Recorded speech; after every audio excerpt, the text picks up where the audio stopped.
ان میں ہم پیارے نبی محمد مصطفیٰ صلی اللہ علیہ وسلم کے حقوق کے بارے میں اس طرح بتا سکتے ہیں کہ آپ پر ایمان لے آنا، آپ سے محبت رکھنا، آپ کا اتباع کرنا، آپ کے طریقے پہ چلنا، آپ پر درود و سلام پڑھنا، اسی طرح آپ کا احترام، اس کے ساتھ ساتھ آپ کا دفاع یعنی آپ کی طرف سے مدافعت کرنا، یہ بھی مسلمانوں کے لیے فرض ہے۔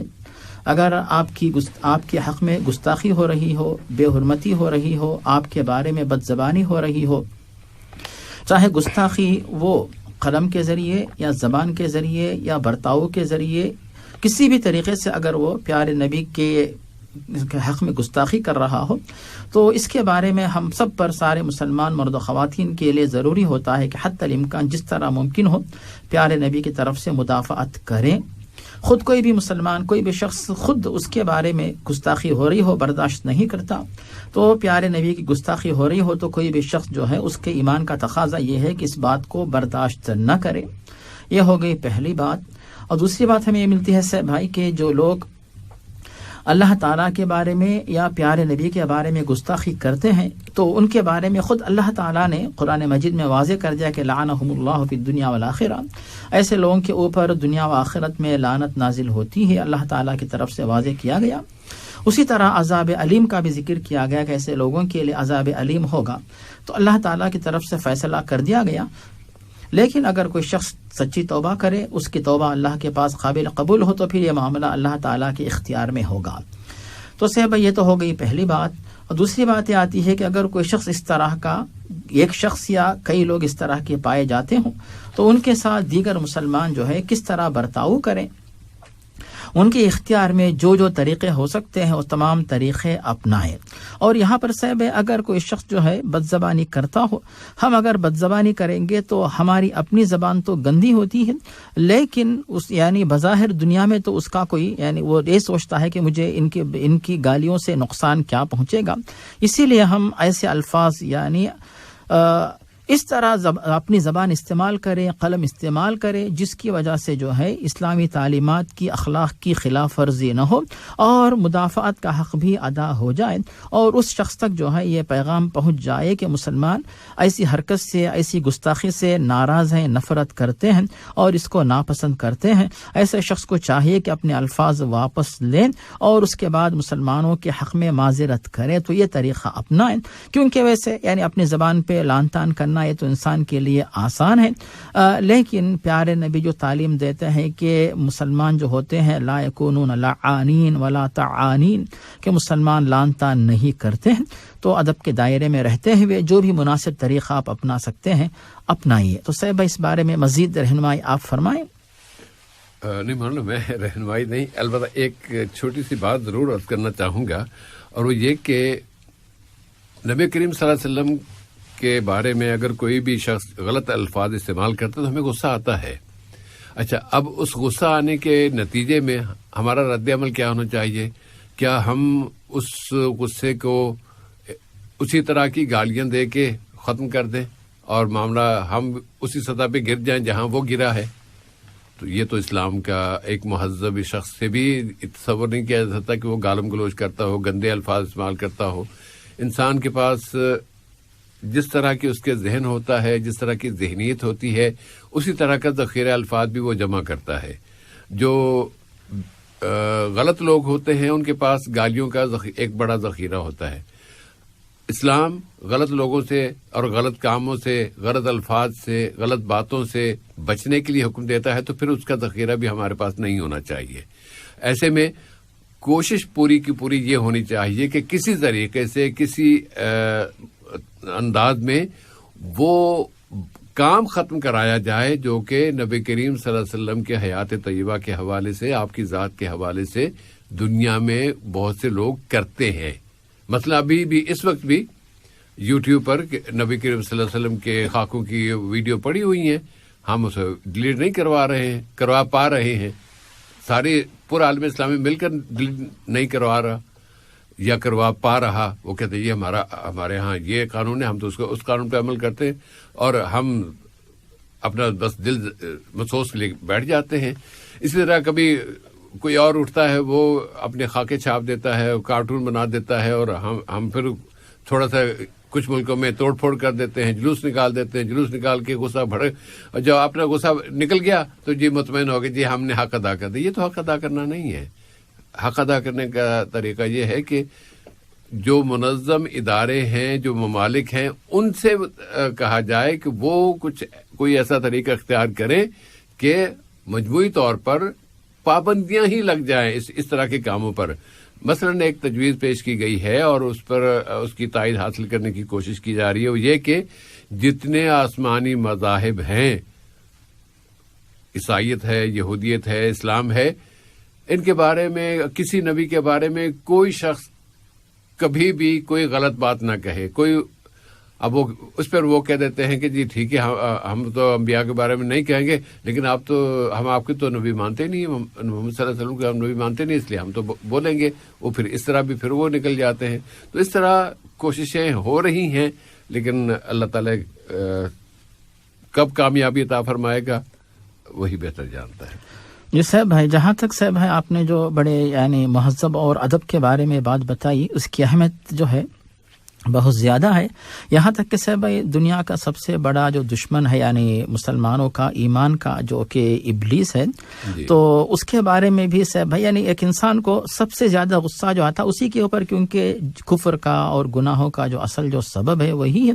اس کے باوجود پیارے نبی یہ تعلیم دیتے ہیں کہ اگر تم شیطان کو گالی دو گے تو وہ اور خوش ہوتا ہے اور موٹا ہوتا ہے کہ دیکھو میں نے مسلمانوں کو مزید ان کی زبان گندی کر کے گنہگار بنایا. تو شیطان کو ذلیل کرنے کا طریقہ یہ ہے کہ اعوذ باللہ من الشیطان الرجیم پڑھو، تو سب سے زیادہ ذلیل ہوتا ہے. اس سے زیادہ اس کو ذلیل کرنے کا، غصے میں ڈالنے کا اور کوئی ذریعہ نہیں ہے. اسی طرح جو ایسے جو گرے ہوئے گھٹیا لوگ جو بھی ہیں، جن کا کوئی معیار نہیں اور صرف سستی شہرت کے لیے اس طرح اپنے آپ کو جو ہے ظاہر کرنے کے لیے اپنا قلم یا زبان جو ناپاک طریقے سے استعمال کرتے ہیں، تو ان کے بارے میں جو ہے میڈیا میں، چاہے جو ماشاءاللہ مسلمانوں کے پاس جو صلاحیتیں ہیں یا غیر مسلموں میں بھی جو اعتدال پسند ہیں، تو ایسے لوگوں کے ذریعے جو ہے زیادہ سے زیادہ یعنی بات کو عام یا ایسی باتوں کو عام کیا جائے کہ یعنی ایسی باتیں لکھی جائیں پیارے نبی کی سیرت کے بارے میں، اسلام کے محاسن کے بارے میں، پیارے نبی کی خوبیوں کے بارے میں اس طرح کی باتیں عام کی جائیں، تو خود بخود انشاءاللہ وہ جو ہے امید ہے کہ ایسے لوگ باز رہیں گے.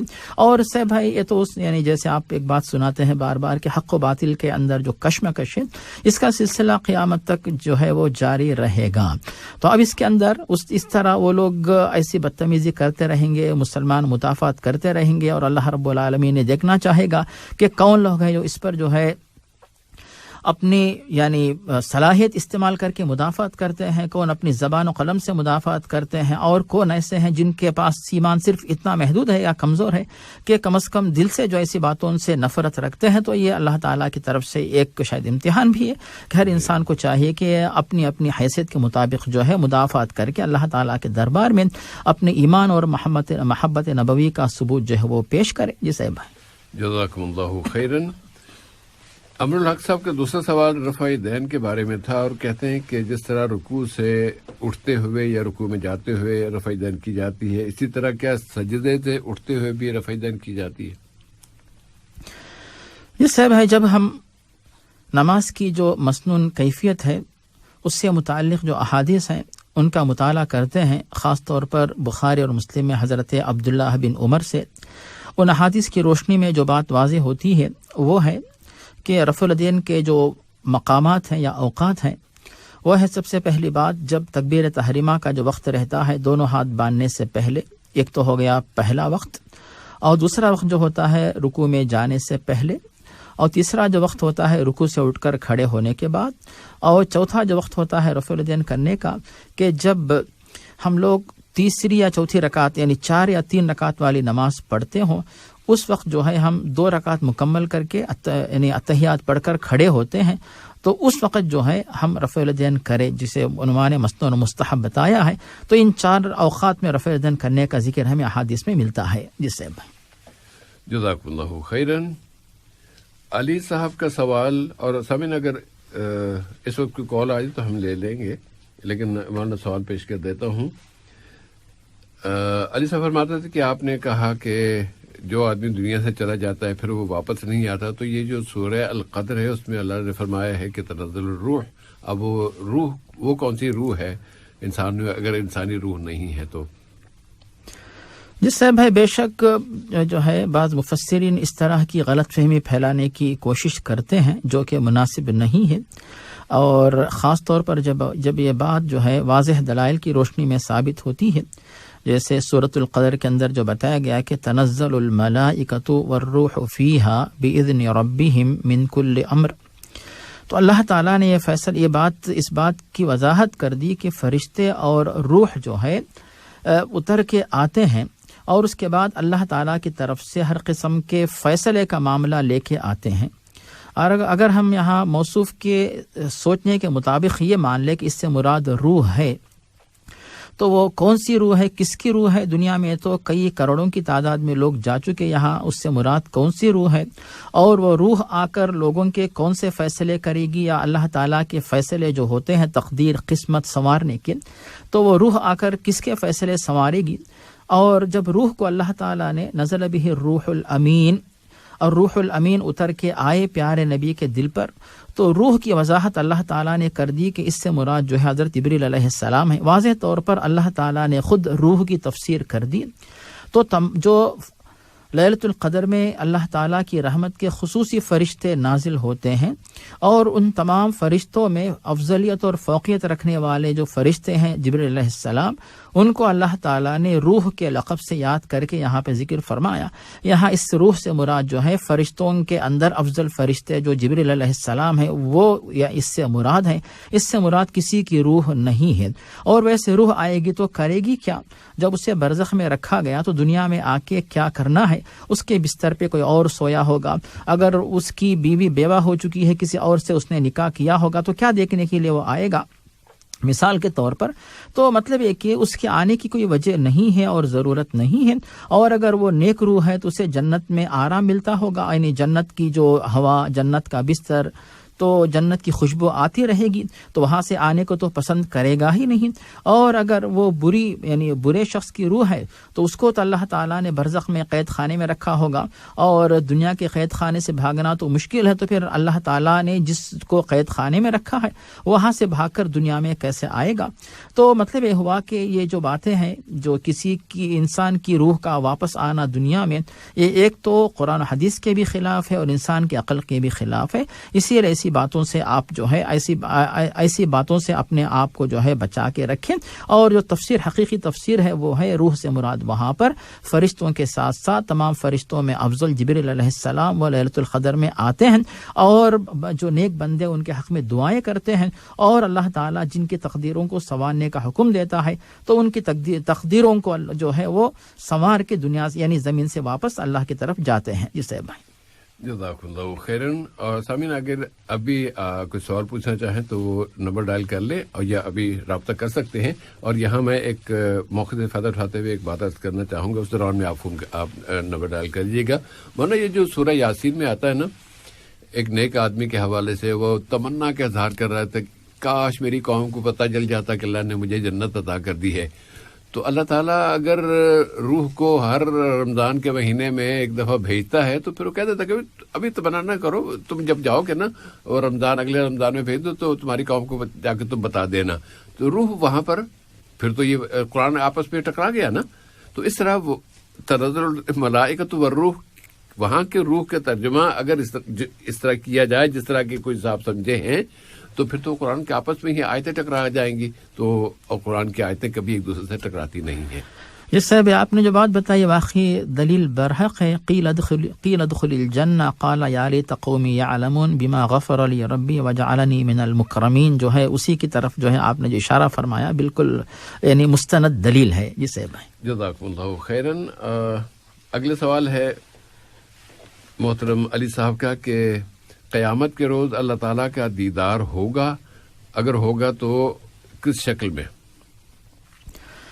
جیسے بھائی بے شک تمام کے تمام مسلمان مرد و خواتین یہ تمنا کرتے ہیں، یہ دلی خواہش رکھتے ہیں کہ اپنے رب کو دیکھیں. اور اللہ تعالیٰ کو دیکھنا اس دنیا میں جو ہے ناممکن ہے، کیونکہ اللہ تعالیٰ نے موسیٰ علیہ السلام کے بارے میں کہا کہ قال لن ترانی، کہ آپ ہرگز مجھے دیکھ نہیں سکتے، تو دنیا میں ناممکن تھا۔ اسی طرح بنی اسرائیل نے جب اسی خواہش کا اظہار کیا تو ان کے اوپر جو ہے بجلیاں گری، سب کے سب جل کے خاک ہو گئے۔ تو مطلب یہ ہوا کہ دنیا میں انسانوں کے لیے یہ بات ناممکن ہے، اور جنت میں یہ بات انشاءاللہ ممکن ہوگی کہ اللہ رب العالمین تمام اہل جنت کو اس بات کا موقع عطا فرمائے گا۔ اور اس بات کا ذکر ہمیں ملتا ہے صحیح مسلم میں حضرت صہیب رومی اس صحابی سے، وہ کہتے ہیں کہ پیارے نبی واضح فرماتے ہیں کہ اللہ رب العالمین جنت میں اعلان فرمائے گا، اے اہل جنت، کیا میں تم لوگوں کو ایک مزید نعمت نہ دے دوں؟ وہ کہیں گے کہ یا اللہ، تو نے ہمیں جنت میں داخل کیا، جہنم سے بچایا، اور ہمارے چہروں کو روشن کیا، اور ایسی نعمتیں عطا کی، کسی اور کو ایسی نعمتیں نہیں ملی، کیا مزید اور کوئی نعمت جنت میں ہو سکتی ہے؟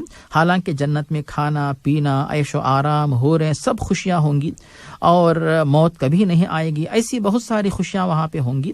تو اس کے باوجود جب ایک اور نعمت کا ذکر اللہ تعالیٰ فرمائے گا تو اہل جنت تعجب کریں گے کہ کیا اور کوئی نعمت ہو سکتی ہے؟ تو اللہ رب العالمین جو ہے فیکشف الحجاب، اللہ رب العالمین اپنے سامنے سے پردہ ہٹائے گا، فینظرون الی ربہم فما اوتوا شیئا احب الیہم من النظر الی ربہم، کہ جب اللہ تعالیٰ پردہ ہٹا کر اہل جنت کے سامنے ظاہر ہوگا، اہل جنت جب اللہ تعالیٰ کو دیکھ لیں گے تو اہل جنت کے لیے اللہ تعالیٰ کو دیکھنے سے بڑھ کر اور کوئی بھی خوشی نہیں ہوگی، اللہ کے دیدار سے بڑھ کر جنت میں کوئی اور خوشی نہیں ہوگی۔ تو جنت کی بہت بڑی نعمت جو ہے اللہ تعالیٰ کا دیدار ہے، اور اس کا ذکر جو ابھی میں نے بتایا کہ صحیح مسلم میں حضرت صہیب سے اور بخاری اور مسلم میں حضرت جریر بن عبداللہ سے، ان صحابہ کرام سے یہ حدیث مروی ہے۔ اور خود صاحب اللہ تعالیٰ نے قرآن مجید میں واضح کر دیا کہ وجوہ یومئذ ناظرہ الی ربہا ناظرہ، سورۃ القیامہ کے اندر اللہ تعالیٰ نے بتا دیا کہ بہت سارے چہرے، یعنی نیک مسلمانوں کے چہرے جو جنت میں رہیں گے، تو وہ جو ہے ناظرہ، وہ خوش، یعنی ناظرہ تر و تازہ رہیں گے اور اللہ تعالیٰ کو دیکھتے ہوں گے۔ تو اس طرح اللہ تعالیٰ اس نعمت سے انشاءاللہ جنت میں نوازے گا۔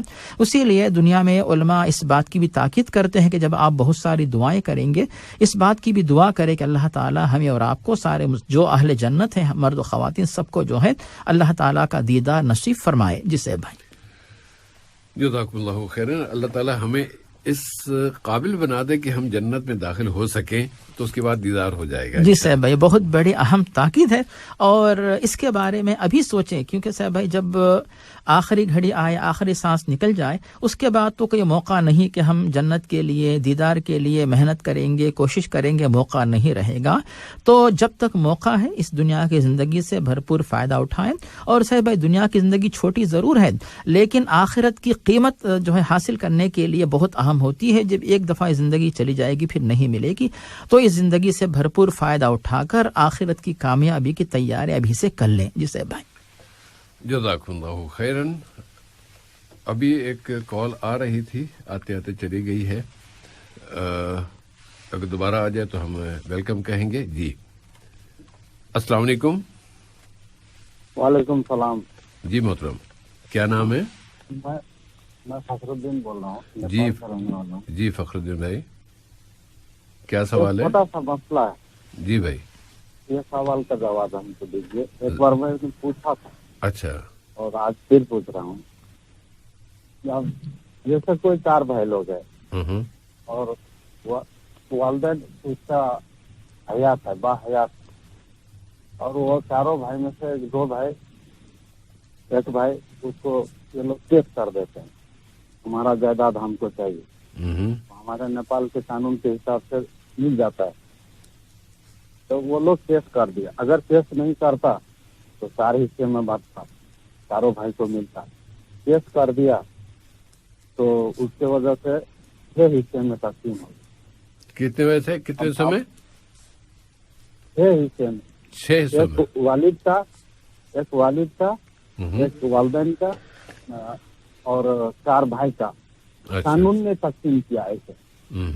اب اس کے بعد اب والد والدین جس کے پاس رہ رہے ہیں، جس اولاد کے پاس، کسی کے 3 انکار کیا، تو جس کے پاس وہ رہ رہے ہیں تو اس کا جو حصے میں جو کچھ آیا بہتر، تو وہ اپنا حصہ چاہ رہا ہے کہ ہم اس کو دے دیں گے.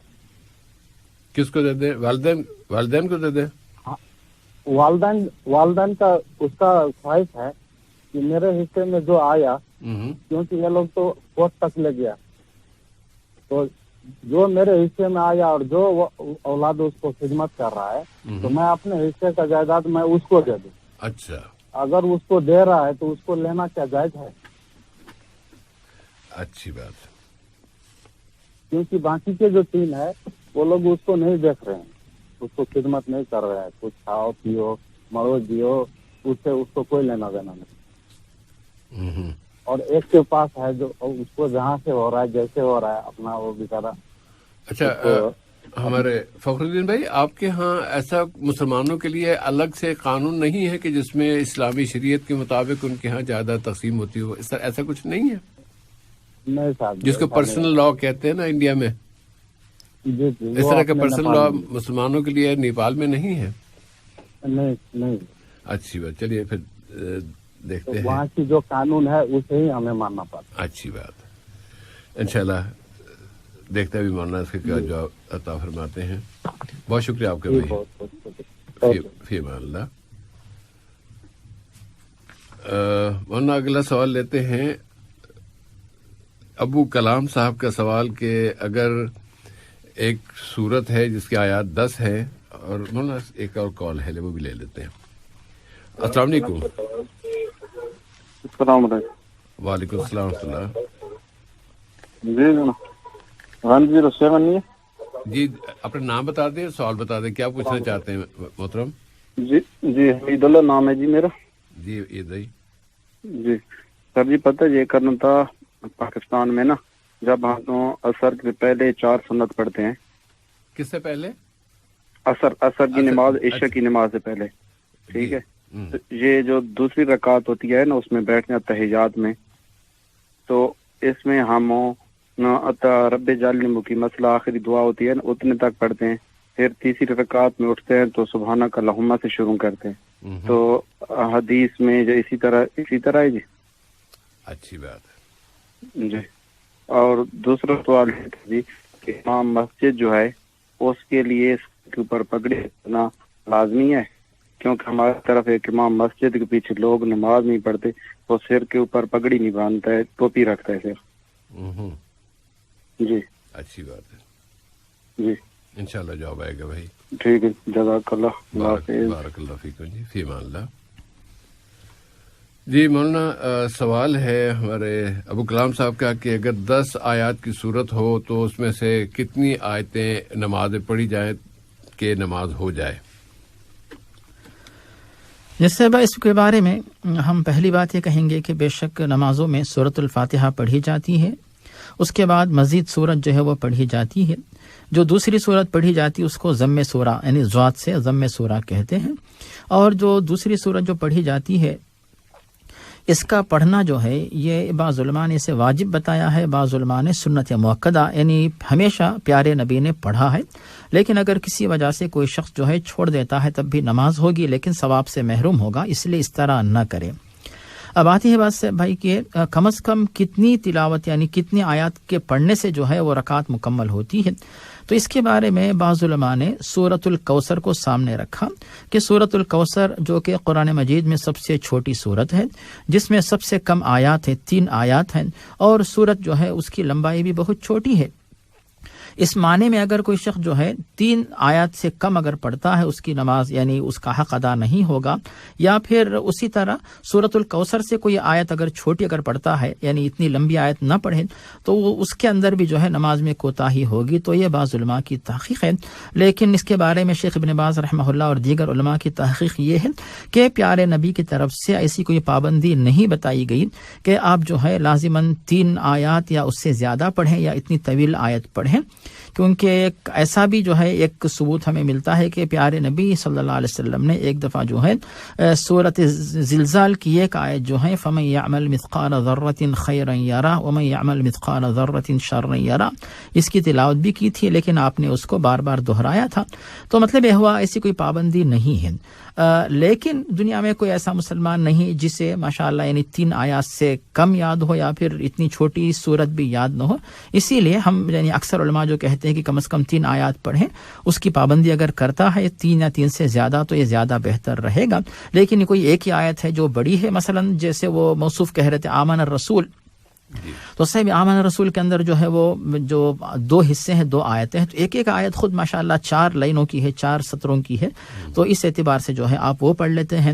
یا پھر آیت الکرسی, وہ تو ماشاءاللہ 5-6 لائنز اس میں پائی جاتی. اس طرح کوئی طویل آیت بھی اگر آپ پڑھ لیتے ہیں تب بھی انشاءاللہ تلاوت کا حق ادا ہوگا. اسی لیے اگر آپ پوری سورت پڑھتے ہیں تو آپ پڑھیے, اور اگر ٹائم کم ہے, جیسے آپ نماز کے لیے کھڑے ہوئے اقامت کا ٹائم قریب آ گیا, یا کوئی اور وجہ ہے آپ آدھی سورت کے پاس جا کر آپ بھول گئے, آدھی سورت پر آپ جو ہے وہ آپ رکوع میں چلے جانا چاہتے ہیں, تو اس میں کوئی حرج نہیں ہے. جی سیب بھائی, اس کے بعد پھر آدھا حصہ کچھ اور سوال تھا سیب بھائی ان کا. ہاں جی, وہ یہ تھا کہ اگر کوئی یہی سورہ بقرہ کی آخری آیتیں جو 2 انہوں نے یاد کر لی, اس کے بعد سوچا کہ اس سے پہلے والی بھی یاد کر لیتے ہیں, پھر وہ اس سے پہلے والی, اس طرح اگر پیچھے کی طرف آنا چاہیں تو اس طرح یاد کرنا چاہیں, کیا یہ صحیح ہوگا؟ جیسے اس طرح اگر کوئی بندہ یاد کرتے ہوئے جاتا ہے پیچھے سے یعنی سامنے کی طرف آتا ہے, اس میں کوئی قباحت نہیں ہے. یعنی اس سے آخری 2 آیت یاد ہو گئی, اس کے بعد سوچا کہ چلو اس سے پہلے والی پھر پہلے والی, قباحت نہیں ہے, کیونکہ یاد کرتے وقت آپ اس آیت کو پڑھیں گے, اور جب یاد کرنے کے بعد جب نماز میں پڑھیں گے, تلاوت کریں گے, تب تو آپ ترتیب سے ہی پڑھیں گے. ایسا نہیں کہ چونکہ آپ نے الٹ کر یاد کیا تو تلاوت بھی الٹی کریں گے, ایسا نہیں ہوتا. اسی لیے اگر آپ اس طرح کرتے ہیں اس میں کوئی حرج نہیں ہے, کہ اگر آپ کو دلچسپی ہے کہ مزید اور یاد کروں, اس میں کوئی حرج نہیں ہے. لیکن صاحب موصوف نے چونکہ جو آمن رسول کا ذکر کیا ہے, تو آمن رسول سے پہلے جو ایک آیت چھوٹی سی ہے, لیکن اس سے پہلے جو آیتیں ہیں, آیت مدائنہ, آیت دین, جس کے اندر قرض کے احکام دیے گئے ہیں, وہ ایک ہی آیت ماشاءاللہ 2 صفحات کے برابر ہے, جو کہ موصوف کے لیے یاد کرنا آسان نہیں ہے, بڑی لمبی ہوتی, لیکن محنت کر کے یاد کر سکتے ہیں انشاءاللہ. اب اس کے بجائے اگر موصوف سے بھائی اگر چونکہ آمن رسول کے بعد جو یعنی آمن رسول اور آخری آیت جو 2 آیتیں ہیں ان کی فضیلت آئی ہے, اسی لیے موصوف ان کو تو یاد کریں, یاد رکھیں, نمازوں میں بھی پڑھیں, اور جب بستر پہ جاتے ہیں سونے کے لیے تب بھی آپ پڑھیں. لیکن اگر موصوف جو ہے شروع سے اگر یاد کریں, جیسے الف لام میم سے, وہ زیادہ یعنی مجھے جیسے اطمینان ہے کہ وہاں سے اگر موصوف یاد کریں گے وہ زیادہ بہتر رہے گا. الف لام میم سے لے کر آپ جو ہے ایک آیت پڑھتے ہوئے جائیں, آگے بڑھتے جائیں, ایک آیت دوسری تیسری, اس طرح جتنا زیادہ یاد ہوگا وہ جو ہے زیادہ بہتر رہے گا. لیکن پہلے جو آپ موصوف نے بتایا اس میں کوئی قباحت نہیں ہے, لیکن مجھے جس پہ اطمینان ہے کہ وہ آپ اس ترتیب سے چلیں گے تو زیادہ افضل رہے گا. جس سے بھائی جزاک اللہ خیرن, کال لے لیتے ہیں. ہلو, السلام علیکم. ہلو جی بھائی, السلام علیکم. السلام علیکم. یہ ہیلپ لائن کا نمبر کیا ہے سیف الرحمان کے؟ 44874299 یہ نمبر ہے, اور ابھی آپ اس پہ نور اسلام پروگرام میں شریک ہیں. اگر آپ کچھ سوال پوچھنا چاہیں تو بتائیے بھائی. جی, یہ ہمارے بیٹے کا ایک سوال ہے آپ سے. کیا نام ہے بیٹے؟ محمد خضر. جی. ہیلو, السلام علیکم. وعلیکم السلام. ہمارا سوال یہ ہے کہ اگر اللہ تعالیٰ ہے نا سب اللہ تعالیٰ کے کنٹرول میں ہے, تو پھر اللہ تعالیٰ ہے نا جہنم میں لوگوں کو کیسے ڈال سکتے؟ اللہ تعالیٰ کی وجہ سے ہی تو سب برا ہوتا اور اچھا ہوتا نا. کس نے بولا؟ خضر بھائی. ہاں, ہیلو. آپ سے کس نے کہہ دیا کہ اللہ تعالیٰ ہی برا کرتا ہے؟ ہاں, جیسے میں آپ کے ابا جی نے آپ کو جو بھی لکھ کے دیا, یا جس نے بھی لکھ کے دیا, تو اس طرح کے سوال جو ہے نا وہ بچوں کی زبانی کہلوانے کے بجائے خود کہیں, تاکہ جو الجھن ہے اس تک ہم پہنچ کے اس کا جواب دے سکیں. خضر بھائی انشاءاللہ جواب آئے گا. بہت شکریہ آپ کا. اگلی کال لیتے ہیں. السلام علیکم. ہلو, السلام علیکم. جب رابطے میں ہیں تو بھائی جو آپ بول دیں. السلام علیکم. چلیے اگلے سوال کی طرف آ جاتے ہیں. احمد صاحب کا سوال تھا مولانا, کہ وہ کہہ رہے تھے کہ میرے پاس کچھ رقم, حرام رقم ہے, اور میں اسے اگر کسی غریب کی مدد کر دوں, جو قربانی نہیں کر سکتا اس کو قربانی کرنے کے لیے پیسے دے دوں, تو اس طرح یہ جائز ہوگا؟ جیسے بھائی بے شک اس بات پہ ہمارا تیقن ہونا چاہیے کہ مال حرام سے ہر شخص اپنے آپ کو بچائے، کیونکہ یہ اللہ تعالیٰ کو ناراض کرنے والا عمل ہے، اور اس میں کسی کی حق تلفی ہوئی ہوگی جو ناجائز طریقے سے مال آپ کے پاس آیا ہے۔ اور دوسری بات یہاں پہ یہ ہے کہ پہلے ہم یہ دلیل پیش کرتے کہ یا ایھا الناس کلوا مما فی الارض حلالا طیبا، اے لوگو اس زمین پر جو ہے اللہ تعالیٰ نے جو حلال و پاک و صاف چیزوں کو رکھا ہے انہی میں سے کھاؤ۔ اور دوسری بات و دلیل جو صحیح مسلم میں حضرت ابو ہریرہ سے مروی ہے، پیارے نبی واضح فرماتے ہیں کہ ایسا بھی شخص ہوتا ہے جو کعبے کے پاس جا کر دونوں ہاتھ اٹھا کر دعا مانگتا ہے، یا رب کہتا ہے، لیکن اسے جواب یہ ملتا ہے کہ تیری دعا کیسے قبول ہوگی کہ تیرا کھانا اور پانی اور لباس سب جو ہے، اور یہاں تک کہ تیری پرورش حرام مال سے ہوئی ہے۔ تو اس طرح اس کو جواب دیا جاتا ہے۔ تو مطلب یہ ہوا کہ حرام مال سے اپنے آپ کو بچائیں، جو دنیا میں بھی اور آخرت میں بھی انسان کے لیے نقصان دہ ہوتا ہے۔ عبادات اور دعاؤں کی قبولیت میں یہ ناجائز مال رکاوٹ بنتا ہے۔ اس کے بعد سے بھائی اگر یعنی کسی کو معلوم ہو یا پھر جس سے اس نے ناجائز طریقے سے مال لیا ہو، کسی شخص کی اگر وہ ملکیت ہے، اسے لے جا کر واپس دے دے کہ آپ سے میں نے چرایا ہے، آپ سے رشوت لی ہے، آپ سے سود میں نے لیا ہے، تو واپس اس کو دے دیں اور بری ذمہ ہو جائیں۔ لیکن کسی کارپوریشن سے، کسی ادارے سے لیا ہوا ہے تو وہاں پہ یعنی کسی مخصوص شخص سے آپ نے لیا ہوا ہو تو پھر اس کی اس کا علم آپ کے پاس نہیں ہوتا، اس سے اپنے آپ کو آپ جو ہے چھٹکارا دلائیں۔ تو چھٹکارا دلانے کے بارے میں گزشتہ دور میں علماء کی تحقیق یہ ہوا کرتی تھی کہ مسلمانوں کے جو عمومی جو فوائد ہوتے ہیں، مسلمانوں کے عمومی جو حمامات ہیں، عمومی سڑکیں ہیں، عمومی پانی کا انتظام، اس طرح کا کوئی کام کرے۔ اس کے بعد پھر تحقیق یہ نکلی کہ بھئی اگر آپ جو ہے اس مال سے چھٹکارا پانا چاہتے ہو تو مسلمان مرد و خواتین جو زکوٰۃ کے مستحق ہیں ان کی بھی آپ اس مال کے ذریعے مدد کر سکتے ہیں۔ تو اس طرح جو ہے بھوکا پیاسا کوئی مسلمان ہے یا پھر لباس نہیں، دوا نہیں، مکان نہیں، ایسے لوگوں کی مدد کرے تاکہ جو ہے اس مال سے ان کا فائدہ ہو جائے، آپ اس مال سے بری ذمہ ہو سکتے ہیں۔ اب سے بھائی موصوف کا کہنا کہ موصوف کسی کو قربانی کے لیے دیتے ہیں، تو جب یہ قربانی آپ کی طرف سے قبول نہیں ہوگی تو پھر کسی اور کی طرف سے کیسے قبول ہوگی؟ اس کا کوئی فائدہ نہیں ہوگا۔ تو آپ ایسے افراد کو ڈھونڈیں جو کہ کھانے پینے کے لیے محتاج ہوں، لباس دوا کے لیے محتاج ہو، بے گھر ہوں۔ ایسے لوگ بہت سارے لوگ ہیں، ان کے پاس جو ہے اس چیز کو، اس مال کو پہنچا دیجئے تاکہ ان کو فائدہ پہنچ جائے۔ اور علماء نے جو بات پیش کی کہ اس مال سے بری ذمہ ہونے کا یہ بہتر طریقہ ہو سکتا ہے، تو اس طریقے کو اپنا کر آپ جو ہے فائدہ مند رہ سکتے ہیں۔ جی صاحب بھائی جزاکم اللہ خیرن۔ اور نیپالی بھائی فخر الدین صاحب کا مسئلہ کہ وہ 4 بھائی ہیں اور وہاں کے قانون کے مطابق جائیداد پوری کی پوری گھر میں جو کچھ بھی ہے وہ 6 حصوں میں تقسیم کیا، 4 بھائیوں کو اور والدین کو، اور اس میں بھی پھر والدین کی طرف سے یہ کہا جا رہا ہے کہ جس فرد کے ہاں یا جس بھائی کے ہاں وہ رہائش پذیر ہے، جس کے گھر میں وہ رہتے ہیں، دوسرے بھائی ان کے حصے میں جو جائیداد آئی ہے وہ اس بھائی کو دے دیں کہ وہ ان کی خدمت کر رہا ہے۔ کیا اس طرح دینا جائز ہے اور اس کے لیے لینا جائز ہے؟ جی صاحب اس میں کئی باتیں ہیں۔ پہلی بات تو یہ ہے کہ موصوف جس مقام پہ رہتے ہوں وہاں کے علماء کو چاہیے کہ خطبوں میں، بیانات میں، دروس میں، اسی طرح جو بھی میڈیا کے اندر جو بھی وسائل و ذرائع ہیں ان کے ذریعے مسلمانوں کو سمجھائیں کہ ترکے میں یا وراثت میں جو چیز ملتی ہے وہ جو ہے کسی کی وفات کے بعد اس کے ورثاء کو ملتی ہے، زندگی میں نہیں ملتی ہے۔ لیکن جو اس شریعت کی اس تعلیم کی خلاف ورزی کر کے ناجائز طریقے سے یعنی وقت سے پہلے ہی مال کا مطالبہ کر کے لے لینا چاہتے ہیں تو پھر یہ لوگ جو ہے گنہگار ہو رہے ہیں کہ اس طرح کا مطالبہ کرنا ان کے لیے جائز نہیں تھا۔ اب اس کے بعد سے بھائی کہ چونکہ کچھ ورثاء یا کچھ افراد ایسے ہیں جو والدین کی جو ملکیت ہے اس میں حصہ پہلے ہی لینا چاہتے ہیں، تو ان سے ایسی حرکت سے اپنے آپ کو بچانے کے لیے والدین کوئی بھی مناسب طریقہ اگر اپنا سکتے ہو تو اپنائیں، یعنی ان کو زندگی میں نہ ملے تاکہ زندگی کے بعد ہی جو ہے تمام ورثاء کو حق ملے۔ کوئی طریقہ ایسا ہے کہ نہیں؟ وہ طریقہ اگر کوئی ملتا ہے تو آپ ڈھونڈیے وہاں پہ، اس کے مطابق آپ عمل کریں تاکہ تمام ورثاء کو انصاف کے ساتھ جو ہے جتنا حق ملنا چاہیے وہ حق ملے۔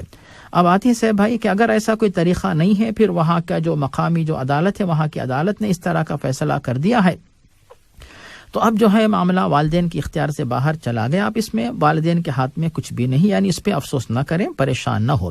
اب آتی ہے بھائی باقی بات کہ والدین کو خود ان کے حصے میں سے جو ہے یعنی جو 6 حصے جائیداد کے کر دیے گئے اور اس کے بعد جو ہے 2 حصے ماں باپ ہونے کے حیثیت سے جو ہے وہ خود ان کے پاس باقی ہے، اور کچھ بیٹے یا کوئی بیٹا ان کی خدمت کر رہا ہے، باقی بیٹے دیکھ بھال نہیں کرتے بلکہ کوئی ذمہ داری بھی نہیں لیتے ہیں، تو جو بیٹا خدمت کر رہا ہے تو بے شک اس کو اس پر ثواب زیادہ ملے گا، لیکن جو بیٹے خدمت نہیں کرتے ان کو جائیداد سے محروم نہیں کر سکتے، ان کو بھی جائیداد میں برابر کا حصہ ملے گا۔ لیکن یہاں پر ایک بات ضرور ہے صاحب بھائی کہ والدین یہ چاہتے ہوں کہ جس بیٹے نے ان کی خدمت کی ہے، دیکھ بھال کی ہے، اس کو زیادہ فائدہ پہنچانے کے لیے اس کے حق میں بھلائی کی دعا کرتے رہیں، اور اس کے حق میں اس کی بیوی اس کے بچوں کے حق میں بھلائی کی دعا کرتے رہیں۔ اور دوسری بات یہ بھی ہو سکتا ہے کہ بیٹے کے لیے چونکہ ماں باپ کی یعنی بیٹا اپنی خوشی سے خرچ کرتا ہے، دوسرے بھائی خرچ نہیں کرتے، تو بیٹے کی مدد کے طور پر اگر والدین مناسب اگر سمجھتے ہوں، اگر ان کے پاس کچھ مال آ رہا ہو، تجارت ہے، کچھ اس کی یعنی آمدنی جاری ہے، تو وہ آمدنی بھی اپنے اس بیٹے کو دے دے تاکہ جن بیٹوں نے خدمت نہیں کی پھر یہ مال ماں باپ کا بچا ہوا رہے، اس میں بھی وہ آ کے مطالبہ کریں گے۔ اسی لیے ماں باپ جو کچھ بیٹے کے پاس کھا رہے ہوں، پی رہے ہوں اور علاج دوا ہے، اس کے پیسے زندگی ہی میں اپنے اس بیٹے کو دے دیں تاکہ بیٹے کا بوجھ بھی جو ہے آسان اور ہلکا ہو جائے اور خدمت کرنے میں آسانی ہو جائے۔ اور سے بھائی اب موصوف یہ کہہ رہے ہیں کہ بھائیوں کو تو حصہ مل چکا ہے، تو پھر دوبارہ پھر یعنی ماں باپ کے جو 2 حصے بچے شاید اس کے بارے میں شاید موصوف یہ سوال کر رہے ہو کہ بھی اس حصے میں جب بیٹوں کو ملے گا تو اس میں کیا باقی بھائیوں کو ملے گا کہ نہیں، تو شاید یہ سوال موصوف کا ہے۔ تو جو بیٹے لے چکے ہیں پہلے سے تو پھر ان کو تو مل چکا ہے، جو بیٹے یعنی اس کے بعد جو وفات کے بعد جو کچھ حصے بچیں گے تو پھر اس میں جو ہے تمام بیٹوں کے حصے جتنے ہوں گے برابر ملیں گے۔ جسے بھائی مولانا اس میں تھوڑی سی الجھن یہ ہو رہی ہے نا کہ جو 6 حصے کیے گئے نا، 6 کے 6 افراد کو برابر جو بھی ان کی تقسیم تھی وہاں کے قانون کی وہ مل گئی۔ اب والدین یہ کہہ رہے ہیں کہ دیکھو ہم فلاں محمد ہے، اس کے پاس ہم رہتے ہیں، وہ ہماری دیکھ بھال کرتا ہے، اور باقی یہ جو دوسرے نا احمد اور مصطفیٰ اور فلاں یہ تو ہمیں کچھ نہیں دیتے، تو جو بھائی ہمارا جو بیٹا جس کے پاس ہم رہتے ہیں یہ ان کو جو جائیداد ملی ہے وہ بھی اس کو دے دیں، جس کا نام ہم نے فرضاً طور پہ محمد رکھ دیا، اب اس کو دے دیں تاکہ وہ جو اس کے اوپر جو بوجھ پڑ گیا ہے ہماری وجہ سے ہماری خدمت کرنے کا، اس میں اس کی مدد ہو سکے۔ ایسے میں اگر ہم اس کو اس طرح لے لیں، ان سے کہیں کہ بھئی والدین کی خدمت کرنا 4 بھائیوں کی ذمہ داری ہے۔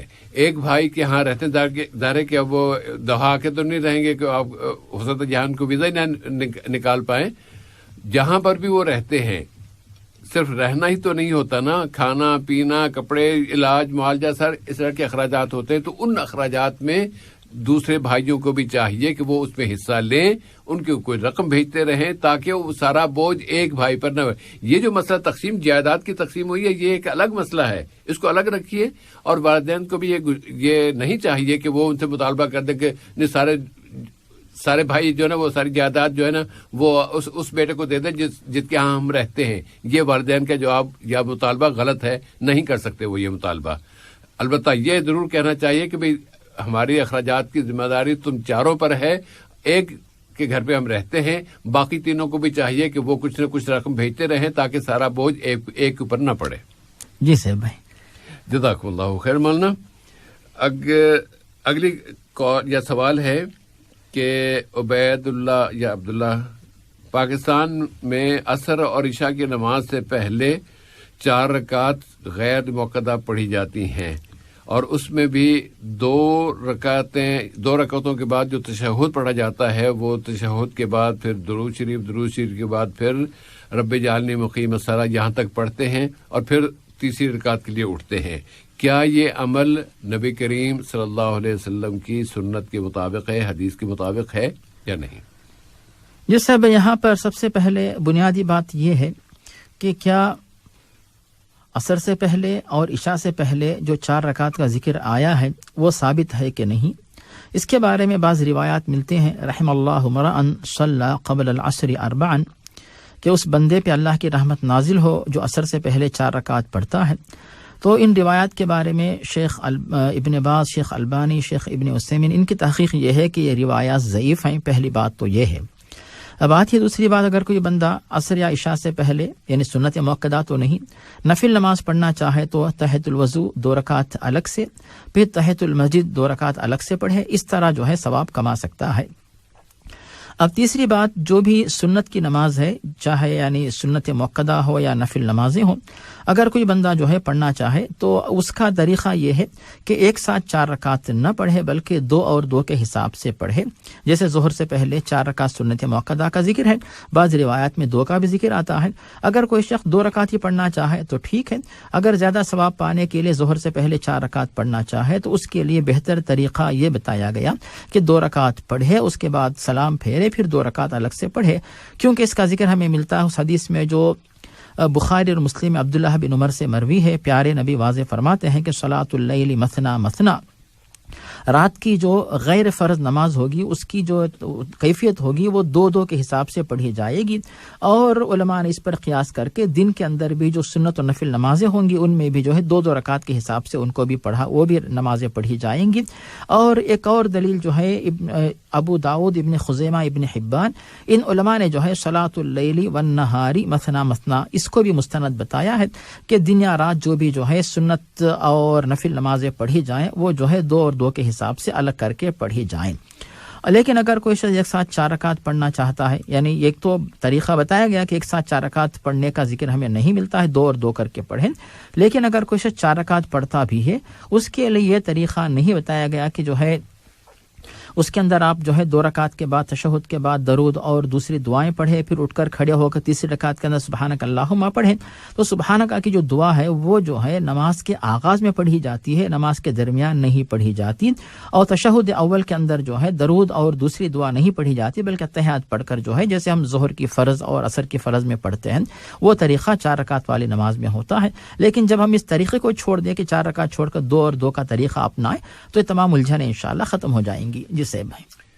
جزاک اللہ خیر. مولانا مجھے وہ ہمارے مولانا محمد اسحاق رحمۃ اللہ علیہ کا ایک جملہ یاد آیا. جی صاحب بھائی. وہ یہ فرماتے ہیں کہ جو لوگ یا جس مسلک میں یہ فتویٰ دیا جاتا ہے کہ عشاء کی نماز کی رکعتیں 17 ہیں اور اس میں 4 رکعتیں فرضوں سے پہلے ہیں اور وہ سنتیں غیر موقدہ کہلاتی ہیں، تو اس کے حوالے سے ان کا جملہ یہ تھا، جو ان کی تحقیق یہ تھی کہ کوئی ضعیف حدیث بھی ایسی نہیں ہے کہ جس سے یہ کہا جا سکے کہ اس ضعیف حدیث کی بنیاد پر کہ یہ سنتیں غیر موقدہ جو ہم نے شامل کر دی ہیں 17 رکعتوں میں وہ پڑھنی چاہیے.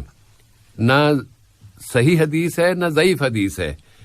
ان سنتیں غیر موقدہ جو کہ عشاء کی نماز سے 4 رکعت یا عشاء کی نماز سے پہلے فرض سے پہلے 4 رکعت کے طور پر جو پڑھی جاتی ہیں یا کہا جاتا ہے کہ پڑھی جائیں، وہ کئی مولوی بھی نہیں پڑھتے، جو فتویٰ دیتے ہیں وہ بھی نہیں پڑھتے، اٹھ کے آ جاتے ہیں اور جماعت میں شریک ہوتے، گپے مارتے ہوئے آ رہے تھے اور آ کے شریک ہو گئے. اس لیے جس بات پر یقین ہو کہ اللہ کے رسول نے یہ فرمایا ہے، کیونکہ اللہ تعالیٰ نے تو پوری دن کی نمازوں میں 17 رکعتیں فرض کی ہیں اور انہوں نے ایک نماز میں 17 رکعتیں بنا دی ہیں. اور وہ بیچارہ جس کو یہ اچھا ابھی تو یہ بھی پڑھنا ہے، ابھی چند دن کے بعد ایسے لوگ بھی ہیں کوئی کہتے ہیں کون اتنی لمبی نمازیں پڑھے، تو نماز چھوڑ جائیں گی. جو لوگ چھوڑ جاتے ہیں اور چھوڑ گئے ہیں ان کا سب کا گناہ ان افراد میں ہوگا، ان کی گردن پر ہوگا جنہوں نے یہ فتویٰ دیا ہے کہ جس عشاء کی نماز 17 رکعتیں پڑھنی چاہیے اور اس میں یہ 4 رکعتیں فرض سے پہلے سنت غیر موقدہ جس کی کوئی دلیل ہی نہیں ہے. جی صاحب بھائی. اللہ تعالیٰ ہدایت دے. ہمیں کسی مولوی سے کوئی لینا دینا نہیں ہے، کسی مسلک سے کوئی لینا دینا نہیں ہے. ہمیں صرف یہ دیکھنا ہے کہ ہمیں جنت ملے گی یا نہیں ملے گی. جنت کیسے ملے گی؟ اللہ نے جو حکم دیا قرآن پاک میں، اور اللہ نے حکم دیا کہ رسول کی اطاعت کرو، تو رسول کی اطاعت احادیث رسول سے ہمیں ملتی ہے اور رسول اس کے ذریعے ہمیں پتہ چلتا ہے کہ یہ رسول نے کیا، یہ ہمیں کرنا ہے. اور اس کے لیے ہمارے پاس احادیث کی کتابیں ہیں، ہم ان سے رجوع کر سکتے ہیں. تو ان احادیث کی کتابوں سے ان میں اگر کوئی چیز ایسی نہیں ملتی ہے تو پھر ہم اس کو نہیں مانتے، پھر اس کو ہم عمل نہیں کرتے، کیونکہ اس کو وہ اللہ کے رسول نے کہا نہیں ہے. اور کسی دوسرے کو ہم نبی مانتے نہیں ہیں. کسی بھی شخص کو ہم نبی کا درجہ نہیں دے سکتے. وہ ایک ہی ذات ہے، حضرت محمد مصطفیٰ صلی اللہ علیہ وسلم. جی صاحب بھائی. محمد اچھا ان کا ایک اور سوال تھا عبید اللہ صاحب کا کہ امام مسجد اگر پگڑی کے ساتھ نماز نہ پڑھائے تو کیا نماز نہیں ہوتی؟ وہاں وہ صرف ٹوپی پہنتے ہیں تو لوگوں نے کہا ہے کہ ہم تمہارے پیچھے نماز نہیں پڑھیں گے، تم تو پگڑی نہیں باندھتے ہو. جس صاحب یہاں پر اس بات پہ ہم توجہ دے سکتے ہیں کہ بے شک پیارے نبی صلی اللہ علیہ وسلم نے عمامے کا استعمال کیا ہے، اس بات کا تو ذکر ہمیں ملتا ہے. لیکن جب ہم تحقیق میں جاتے ہیں کہ بے شک پیارے نبی کے لباس میں یہ بات شامل تھی، اس اعتبار سے اگر کوئی پہنتا ہے یہ بہتر ہے. لیکن جب علماء نے نماز کے احکام کے بارے میں تحقیق کی کہ نماز کے اندر فرائض، واجبات، مستحبات یہ کون کون سے احکام ہیں، ان میں کسی بھی عالم صاحب نے نماز میں سر چھپانے کو نہ فرائض میں شمار کیا ہے، نہ واجبات میں، نہ مستحبات میں، کسی نے اس بات کا ذکر نہیں کیا ہے. تو ایک مباحات میں علماء نے شامل کیا ہے کہ اگر آپ پہنتے ہیں ٹھیک ہے، نہیں پہنتے ٹھیک ہے. تو اب حج کے موقع پر 30-40 لاکھ مسلمان جو ہے اس امام کے پیچھے نماز یعنی عرفات کے میدان میں نماز پڑھتے ہیں، جن کے سر پہ نہ ٹوپی ہوتی ہے نہ تو عمامہ ہوتا ہے. تو مطلب ایک اس اعتبار سے جو اس بات کا ذکر ہمیں نہیں ملتا، اسی لیے بعض علماء نے اسے بہتر بتایا کہ آپ پہنے، بعض علماء نے کہا کہ نہ پہنے، پہننا نہ پہننا دونوں برابر ہیں. تو شیخ البانی رحمہ اللہ نے پہننے کو جو ہے اچھا طریقہ بتایا ہے کہ مقامی طور پر اس کو پسند کیا جاتا ہے اس معنی میں. اس اعتبار سے اگر کوئی پہنتا ہے ٹھیک ہے، نہیں پہنتا اس میں کوئی حرج نہیں، اس کی نماز بھی صحیح ہوگی اور اس کے پیچھے جتنے لوگ نماز پڑھیں گے انشاءاللہ ان تمام کی نماز صحیح ہوگی اور ٹوپی یا پھر عمامے کی وجہ سے نماز پہ اثر نہیں پڑتا ہے. جسے بھائی جزاک اللہ خیرن. اور آخری سوال آج کا محمد خضر، ایک بچے کی زبانی ان کے والدین نے یا کسی نے بھی کہلوایا ہے. اب وہ ذرا تھوڑا سا یعنی تفصیلی جواب چاہیے ہوگا اگر ہم اس کو اگلے حلقے میں رکھ دیں، کیونکہ اب 2 منٹ باقی بچے ہیں تو 2 منٹ میں اس کا جواب آ نہیں پائے گا. تو اس لیے ہم اس پروگرام اس اگلے انشاءاللہ آئندہ جمعے کے روز جب کال کا سلسلہ شروع ہوگا تو سب سے پہلے اس سوال کا جواب ہم انشاءاللہ لے آئیں گے. تو ویسے خضر صاحب یا بیٹے، آپ کا اچھا جذبہ ہے کہ آپ دین کے معاملے میں پوچھنا چاہتے ہیں.